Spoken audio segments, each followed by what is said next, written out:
Hello and welcome to CineNoob. This time we're going to be looking at some cool little gadgets that you can put on your camera.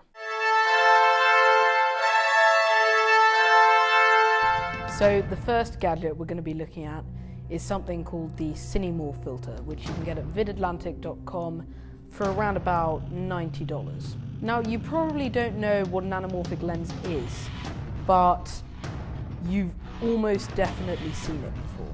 Any film from Raiders of the Lost Ark to Captain America Civil War used anamorphic lenses, and they have three distinct characteristics. The first one is a more widescreen aspect ratio, and this is because the anamorphic lens stretches the image so that it's wider, and then in post-production you squeeze it down, which gives the wide aspect ratio. The next, which is a bit of a less obvious one, is a stretched bokeh. A bokeh is actually the sort of blurred background that you would see in an image with a shallow depth of field. Normally this would be in a circular shape, but an anamorphic lens, because it stretches the image, gives a stretched bokeh, which is more of an oval shape, which is more satisfying to the eye, and I also find a lot more interesting to look at. And the final thing that you can use the filter for are lens flares, because everybody loves lens flares.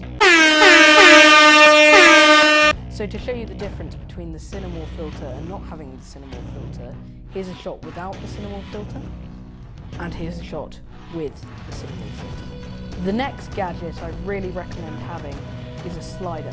Although people really recommend having a tripod as your first thing, and I think it's a good idea, I actually use a slider much more than I use my tripod, and this is because of several reasons. Firstly, I can use it to get much longer, more interesting shots and more dynamic shots, and I don't have to have very boring static camera moves.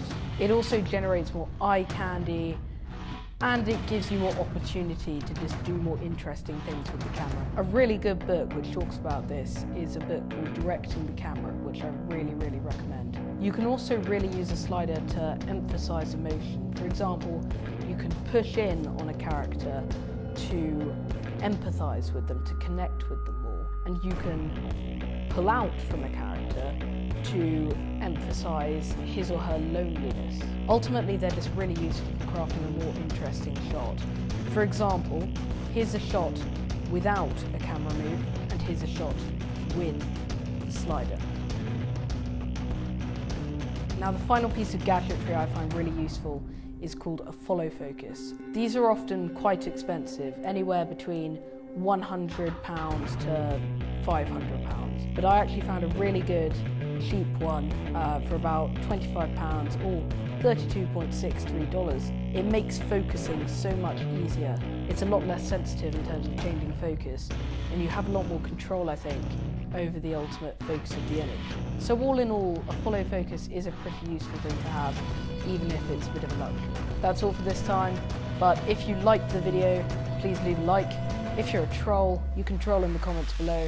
And if you're a good person, you can subscribe to my channel. Goodbye.